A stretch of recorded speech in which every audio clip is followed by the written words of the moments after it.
One to work 1001, lesson 3. In this lesson, we're going to focus on certification. Let's begin. There are 3 areas we're going to focus on in this course and help you to build towards a resume at the end of this course. First of all, your certification. These could be diplomas, certificates, awards, memberships. Number 2, skills. We will go over skills in module number 4. This could refer to occupational or domain-specific skills. And number 3, experience. Internships, previous employment, informal work, and more. And that's the point of this course, for you to not only build in these areas, but also to identify what you already have potentially in these 3 areas. Meet Sarah. Let's imagine Sarah Thompson is a recent graduate with a bachelor's in marketing from City University. Passionate about digital strategies, she's honed her skills through hands-on projects, internships, coursework. Her experiences range from crafting compelling social media campaigns to analyzing market trends. Eager to contribute dynamic ideas and creativity, she's currently seeking opportunities in the digital marketing sector. Her goal is to apply her marketing mindset and innovative approach to drive brand visibility and engagement. Excited about the prospect of collaborating with forward-thinking teams, she's ready to make a meaningful impact in the ever-evolving landscape of digital marketing.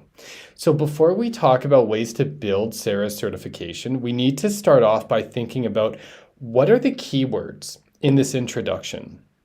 Sarah definitely has a head on her shoulders. This is a great introduction right now. Right here, it gives a good overview of what she has done, what she is pursuing, what her goals are. Even if your introduction isn't so kind of like, polished right now, that's okay, right? Like, you might find along the way that there are other that you need to tweak your kind of goals and tweak your background a little bit too, or what you choose to include in your explanation of your background. But we need to first identify what the crucial parts of this introduction are, or this bio, whatever you want to call it. Let's see. So she has a bachelor's in marketing. So that gives us an idea of certification. Digital strategies, so we're getting a little bit more specific. Social media campaigns, that will give us ideas of certain certificates she could pursue in the future. Social media specific certification. Digital marketing, so we know what sector she's in. Brand visibility and engagement. So those are like the keywords here. And the goal for you is to, number 1, have a bio by the end of this course, like this. Professional bio, and also have a be able to indicate what your keywords are, what the focal points of your bio are. So for example, Sarah's certification in marketing. Here are some questions to consider. Are there specific marketing certifications she's considering to validate and enhance her expertise, like Google Analytics, HubSpot, inbound marketing? Does she plan to balance gaining practical experience with pursuing marketing certifications to ensure a well-rounded skill set? Are there industry-specific certifications, such as the American Marketing Association Professional Certified Marketer, PCM designation, that align with her career goals? Could she share her strategy for continuous learning and staying informed about new certifications relevant to evolving field of marketing? So if I were sitting in front of you, and which I am, but if we were having a conversation, these would be the questions I would ask you, but tweaked applied to your specific field. So if you want the professional advice, the idea is to start thinking about what you have and what your strategy will be moving forward to continue building your certification. We will go over a few more specific tips later in this lecture, but first let's look at a couple more examples. This time it's your turn. If you are not a speedy reader, that's okay. You could just pause this video right now. I'm going to just give you 10, 20 seconds to just skim through and scan for keywords. Then I'll show you the answers. Go ahead.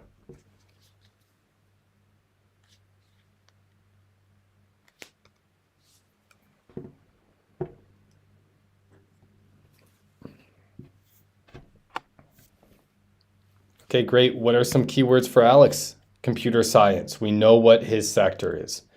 Languages like Python and Java. And speaking of languages, even though this is different than programming languages, one of the most important pieces of certification you could get would be like language proficiency certification. And that is what we do at Learn Ahead. So just to let you know, language proficiency certification is what, like, even if it's just a beginner or pre-intermediate level, could be what sets you apart and gives you an edge compared to your peers who you are competing with for a job. Software development, innovative coding skills, right? So this could give Alex an idea of what kind of certification, more specific certification he could pursue.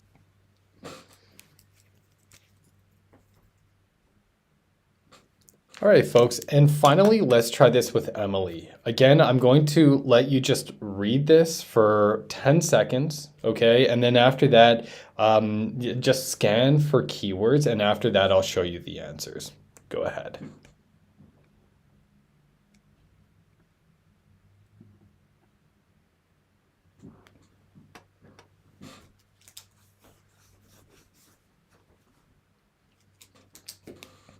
Perfect. Let's see the answers. So different things such as psychology. We know Emily is in that she majored in psychology or studied that. Counseling and research. So now we're getting a little bit more specific. We see there are different kind of like sides of Emily's profile. Communication and analytical skills. So if we're thinking about certification for Emily, which communication-based or analytical analytics-based certification could she pursue? Mental health, well-being of individuals and communities, psychological principles and practical settings.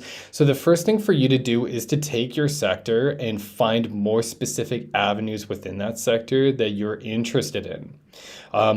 And if you're interested in multiple sectors, maybe you could find a middle ground between those different sectors, and a place where you could pursue certification in that specific area. So a few questions we would ask Emily are things like, are there specific HR certifications such as the Society for Human Resource Management certifications or the HR Certificate Institute credentials that you're considering, right? How do you plan to leverage professional certifications to demonstrate your expertise in areas like talent acquisition, employee relations, HR management? In your role, are there industry-specific certifications that could contribute to your proficiency in areas like workplace diversity, inclusion, HR, analytics? Can you share your approach to balancing work responsibilities with the preparation and study required for obtaining HR certifications? So moving on in this lecture, basically you are more than just a story, and it's great to have a story, but you also need a vision. So let's not just focus on what you have or what you don't have. Let's focus on how today, right now, in the chair you're sitting in or the desk you're standing at, you could start building your certification. Tell a story. Here are 10 things you could do right now to begin or continue building certification. I'll read the first 2 or 3 and I'll let you pause this and read the rest of them. Visit an online course website. Enroll in 2 free courses related to your field of study. Watch the introduction videos of both of these courses. Dedicate a page from a notebook or a page on your laptop to each of these courses. Take notes on the information from lesson 1. Set a deadline by which you intend on completing these courses. I'll just go through all of them. Search for the names of desired places of certification in your field. Write down 3 pieces of certification. Do a preliminary search, 2 minutes max on each certification. Write down the price and duration. So the point of this is like, so for some of you, it might be very expensive to get like the certification you want, but that doesn't mean that you can't find free certification that helps build to that in the time being, and that helps build your skills, which we'll talk about in the next module. Is there a union for your field of work? Is there an accredited association for workers in your field?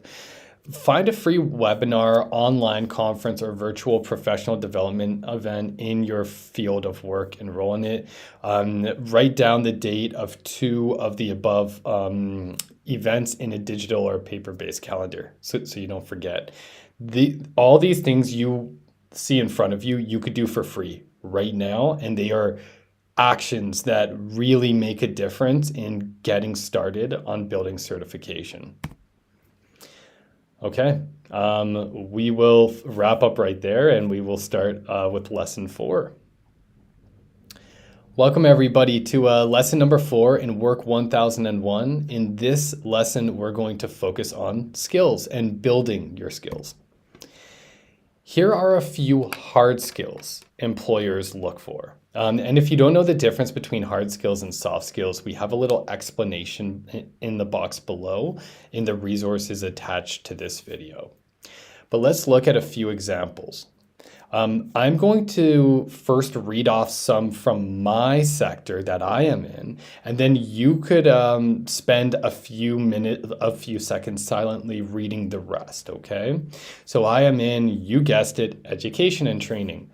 So a few hard skills that I could put down on my resume: curriculum development, classroom management, educational technology integration, assessment and evaluation, special education instruction. Now, I would like for the rest of for all of you to read the rest of these. I'll give you a few seconds right there.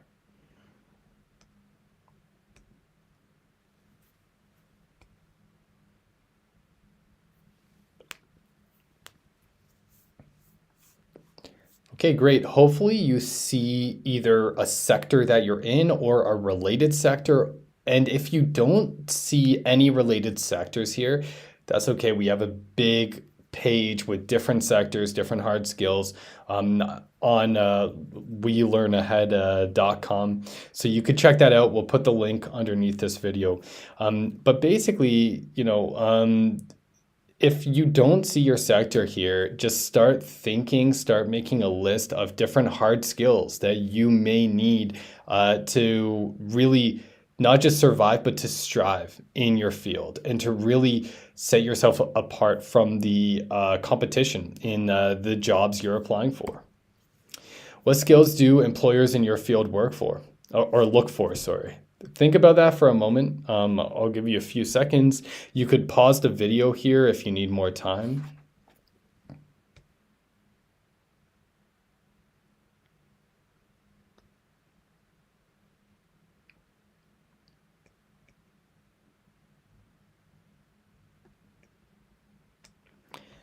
Wonderful.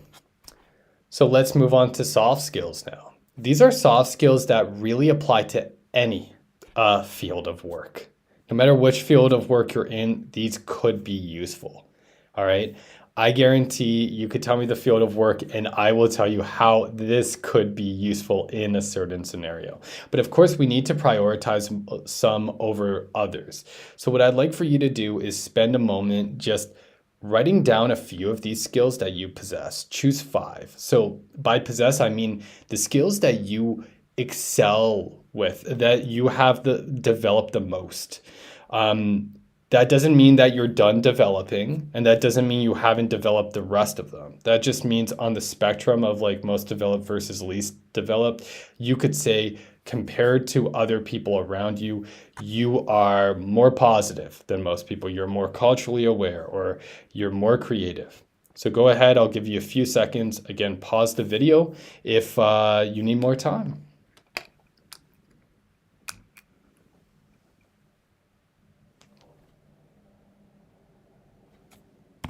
Wonderful.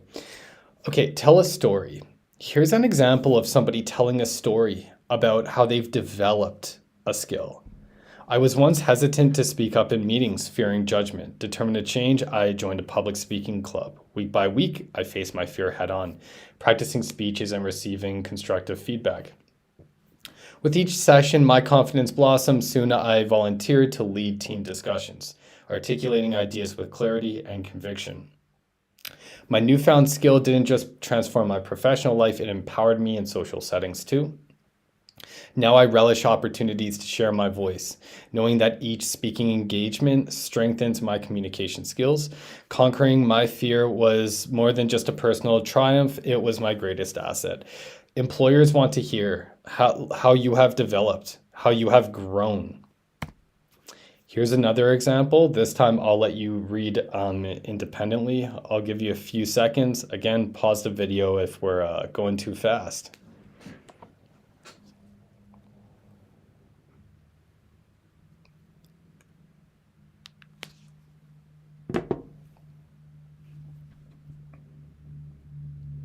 Good.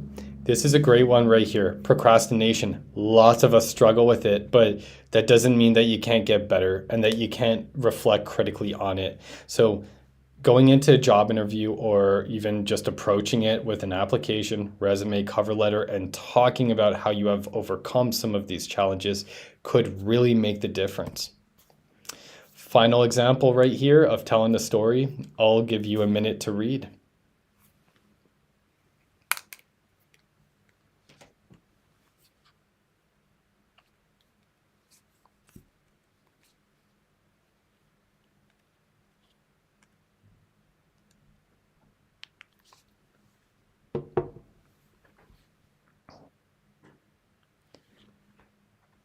Very good. And as we move through here, you could see some of the soft skills coming out as well. Things like leadership, collaboration, strengths, unique strengths, responsibility, so being responsible, persevering, right?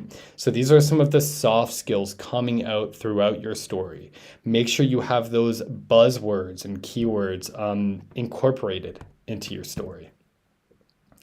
So again, these are soft skills for any field, but now I would like for you to think about which ones would you like to possess, which ones would be the most useful for your field and your job that you're trying to pursue. Choose 3 of them. All right, so 3 of these that you feel like you need to work on, especially for the line of work you want to get into.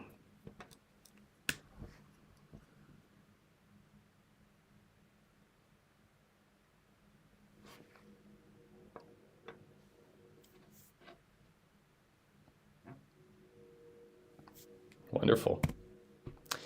What's your plan? So now we're moving from talking about your story to talking about your vision. You have different skills you need to improve on, right? And if you're in a job interview which you feel like you're not qualified for, which first of all, if you've been called to the interview, you probably are qualified for it because the interviewer probably isn't just volunteering their time to interview you, right? Yes, there are certain situations where they just want to kind of like, they might have a quota or they might like just be like scouting talent or something like that. And they might be considering you for another role, for example. They're all different contexts like that. But most of the time, a lot of the time the applicant thinks that they're actually way overqualified or way underqualified for the job that they're looking for. If you get an interview though, a lot of the time you are qualified or even overqualified. So give yourselves a pat on the back. Still though, there are some areas where we could grow. For example, I was in a job interview a little while ago where it was for a supply teacher, and I've taught contract, full-time, online, in person, different ages, different proficiency levels, but I had never actually been a supply teacher. And I was straight up with them. I said, this is an area for me to grow, right? Like this is an opportunity. So here's an example of giving a plan on how to grow in an area. To refine my collaboration skills, firstly, I'll practice active listening during group discussions, paraphrasing others' ideas to ensure comprehension. For instance, in a team meeting, I'll summarize colleagues' suggestions before offering my input. Secondly, I'll actively seek out interdisciplinary projects or volunteer opportunities, such as organizing a community event or participating in a cross-departmental task force. Thirdly, I'll initiate regular check-ins with team members to discuss progress and address any challenges, fostering open communication and trust. Lastly, I'll solicit feedback after each collaborative endeavor, analyzing my contributions and seeking specific suggestions for improvement. Through deliberate practice and reflection on these actions, I aim to cultivate strong collaboration and contribute effectively to team success. Okay, so a lot of you might look at this and be like, wow, this guy speaks very eloquently. I don't think I could just come up with that right off the bat. This is not realistic for you to actually speak in this way, right? But it's just an idea for you to visualize how you could communicate your plan, right? So even just jotting down a few notes, it doesn't have to be a paragraph like this. Just get an idea of how you could communicate your plan. Here's another example. This time I'll give you a moment just to read. You could pause the video if you need a bit more time, but I'll give you like 10, 20 seconds.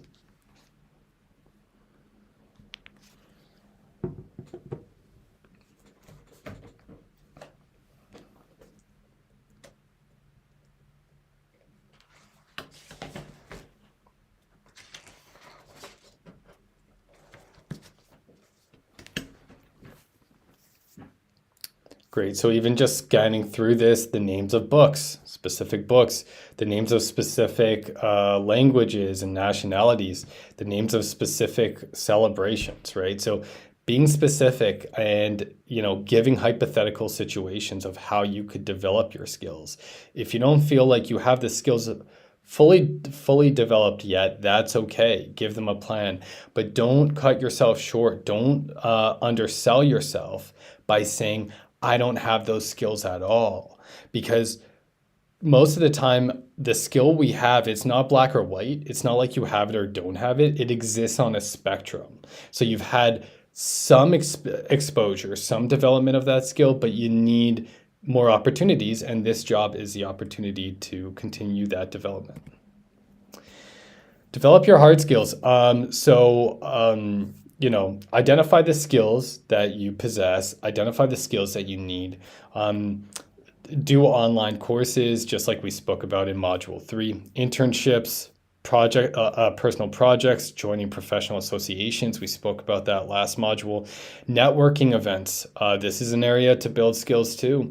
Shadowing professionals, industry workshops, industry forums, collaborative projects, apprenticeships, freelance work. That's a big one. And we have lots of resources for all of these, but especially freelance working on our Learn Ahead website. Research projects, continuing class education, job shadowing.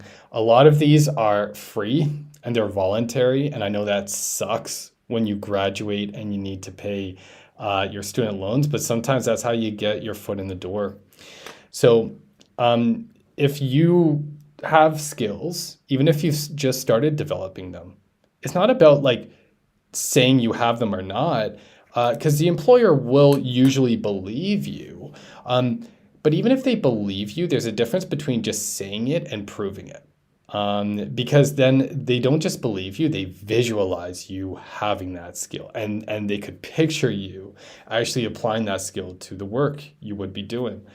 So prove it. Ask your teacher or volunteer work advisor for reference. Always get that paperwork, folks. Request written confirmation of completion, get a certificate of completion, save your academic projects, and create a folder with your academic projects. If you don't have anything else, that does show a whole bunch of skills. Use visual artifacts like images, videos, other resources. So if you have volunteered to teach abroad, then make sure you have pictures and videos and add that to your professional dossier, which we'll be working on later on in this course. Obtain a certificate of membership, okay? Sometimes you could become a member for a professional association for as little as $5. Sometimes they could even be free. Add all of the sources to your professional portfolio. Develop your soft skills. So again, this goes over a lot of the same points. You could pause the video and just read through some specific ways to develop your soft skills.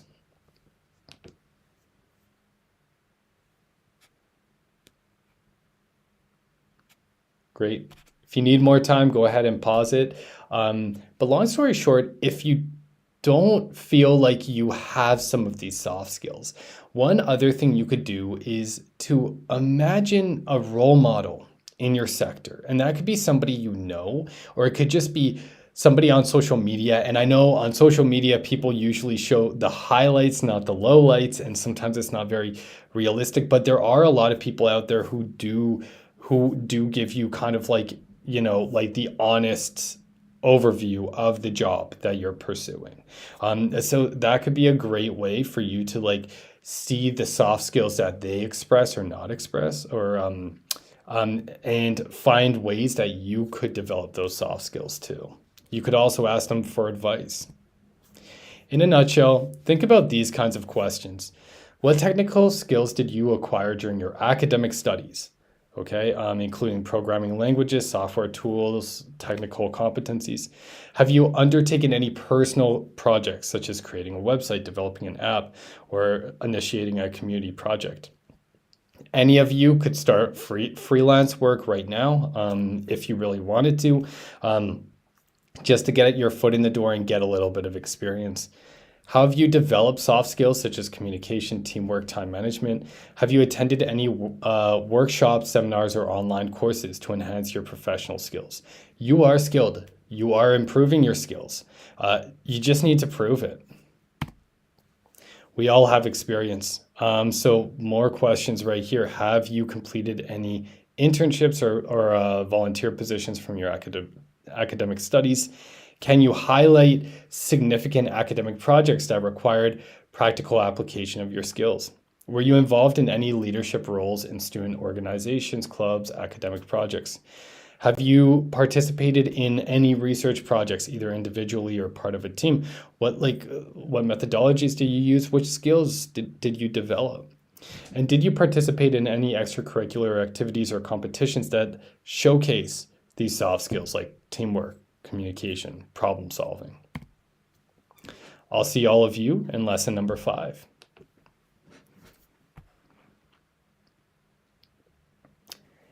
And here we are, folks. Welcome to lesson number 5. This is going to complete the trifecta of the 3 things we are looking to include into your resume just to get you started with building your experience, your skills, and certification. Here, we will focus on the experience. So certification, again, that's the receipt of your skills and experience, meaning that is kind of the proof, that's the paperwork, right? Skills, these are the tools you need to be able to complete the job you're applying for. The experience, the situations where skills have been developed and certification has been obtained and what you have gotten from those experiences. Certification, skills, experience, the difference between the 3 is not black and white. Certification, skills, and experience are interdependent. So sometimes they cross over one another, and sometimes you need one in order to get another. Sometimes you need certification in order to get experience, or you need experience in order to develop skills. But honestly, a lot of the time you could get your foot in the door in any of these 3 areas as long as you're not picky. And we'll talk about that in a moment. New grads could be at a disadvantage in one or more of these areas. One may be necessary in order to obtain another, as I said. Here are some questions that you might be asked in terms of, like by an interviewer, or even if I were sitting in front of you, like face to face right now, and you needed help, I would give you some of these, I would ask you some of these questions. Have you completed any internships or volunteer positions in your academic studies? What were your responsibilities? Which skills did you develop? Were you involved in leadership roles in student organizations, clubs, academic projects? Have you participated in any research projects, either individually or as part of a team? Did you participate in any extracurricular activities, competitions that showcase your work? Have you undertaken any personal projects, such as creating a website, developing an app, or initiating a community project? All of these might sound like very daunting and difficult, like at face value, but take a moment, pause the video, and really think about these things. Even if you could just break these into pieces, Do you have any experience? You do, I guarantee it. If I were in front of you right now, I'd be able to draw out the experiences you have. It just takes enough kind of reflection to find them. Here are a few tips for capitalizing on your experience. So all of you do have experience, okay? To one extent or another, maybe not enough experience to get your dream job yet, but you have enough experience to have experience for something in your sector. So first of all, put a positive spin on whatever your experience is. So for example, imagine someone says, during my internship, I tackled a rough project with strict deadlines, tricky tasks. Learning new software was like deciphering a secret code, and unexpected issues kept popping up like surprise quizzes. Plus, team chats were sometimes like talking in a different language. So if you had a challenge, that's golden. Challenges are golden when it comes to job interviews and the hiring process. That's what the interviewer wants to hear. But how could you put a positive spin on this? I'll give you a moment to think. All right. Here's an example right here. So we've read up to here, and we're going to start here. But I didn't give up. I asked mentors for help and searched online like a detective. Every stumble taught me something new, like how to fix mistakes and keep going. Despite the bumps, I finished the project with more skills than I started. The internship was like a challenging puzzle, but I pieced it together with determination. This is a really good way to put a positive spin on something. But there are different ways we can make this explanation a little bit better. Number 2, be specific, all right? You'll notice with the previous example, it's very generic and general. So, being more specific could be better. Here's an example. I'm going to allow you to read the example. And after that, we're going to see a similar example with more specificity. Go ahead. I'll give you a moment. Pause the video if you need to.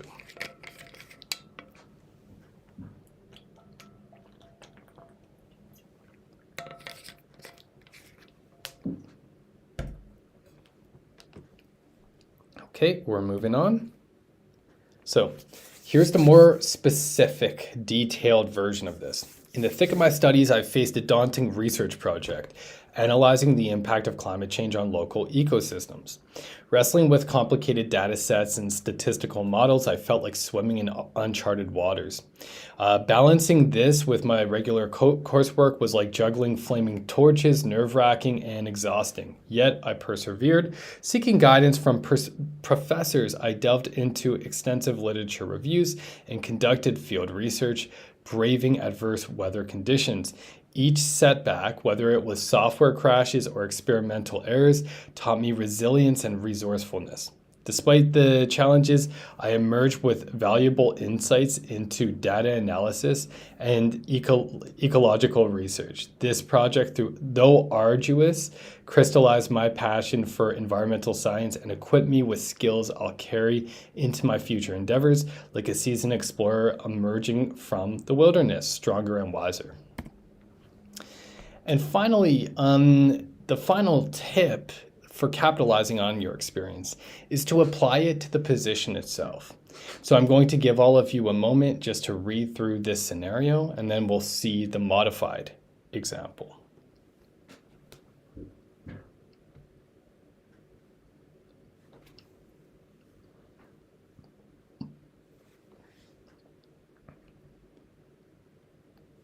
Great, so they're talking about planning a charity event, but how does that actually relate or apply to the position they're going for? Here's an example here. So you've already read the first part of this. Let's go to the second part. Applying this experience to my current application for the event coordinator position, I recognize the importance of effective time management, adaptability, and leadership in achieving objectives. My ability to navigate challenges, lead a team, and deliver successful outcomes aligns well with the requirements of this role. I'm eager to contribute my skills and experiences to the team, driving positive results and ensuring seamless execution of events for the organization. So that's an example right there. You have experience, but don't just leave it there. Put a positive spin on it. Be specific and apply it to the position you're applying for. Here are a few tips on gaining experience. We could give you 20, 30, 40, but this is the bread and butter, all right? The best time to start is now. Get started right now. Go to a job search engine, turn on a job alert for volunteer opportunities and internships. Hopefully you will apply and you'll actually get offered a job for pay. So you won't even have to take one without pay, hopefully. But another possibility is that you only apply for jobs with pay or jobs that you might be underqualified for, and then you don't realize until 2 months into the future, oh geez, I should have just been less picky and gone for volunteer opportunities to get my foot in the door so I could work my way up and build experiences, build skills and the like. So I would suggest just get started now. Get an edge. Chances are whoever is applying for the positions you're applying for are probably also entry-level applicants. I'm not trying to dissuade you or anything like that. Let's be optimistic, but let's also be practical. If you're applying for entry-level positions, that's great because you don't have that much experience, direct related experience in this sector. But what you're trying to do is just to get the edge. And that comes back to things like language proficiency and having a B1 level of Spanish. Things like just having any certification, even a free course, right? That fill up that resume with things that are relevant. Look for the experience that will give you an edge on other entry-level applicants. Don't be picky. This is a big one right here. I don't want you to undersell yourself, but don't be picky either. Find the middle ground, okay? Focus on the skills you could develop, not on the position itself. Commit to a short-term position. Volunteer for a few weeks, and if there's nothing holding you to it, just volunteer for a couple of weeks, and hopefully that'll just give you something else to add to your resume. But at the same time, don't undersell yourself. Some people have imposter syndrome and they might not feel the confidence to actually try to go for a higher paying position or a job with more security. Go for it. Jump in, right? So make sure that you do represent yourself as who you are, the person with the rich experience, certification, and skills, right? So while you are volunteering or while you are and by the way, there's nothing wrong with volunteering because some people enjoy doing that in their spare time like I do. So, I mean, hopefully if you enjoy that, then you will do that for the rest of your life in addition to having a job with, whatever kind of job you want to have, right? But if you are trying to, get a job that has X amount of salary, X amount of perks such as benefits and things like that, if that's what you're going for, then, start off by volunteering or doing an internship or maybe doing a lower paid gig, but also set aside enough time during the week to apply for those jobs that you want. Here are a few experience-related job interview questions. There, had to fix that, yep. Here are a few experience-related job interview questions. I'll give you a moment to read.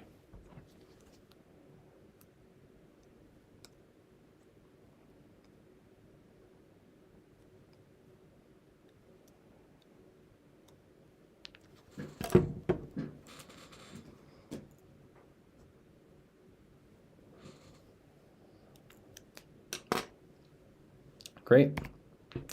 That's it for lesson number 5. I'll see you in lesson number 6.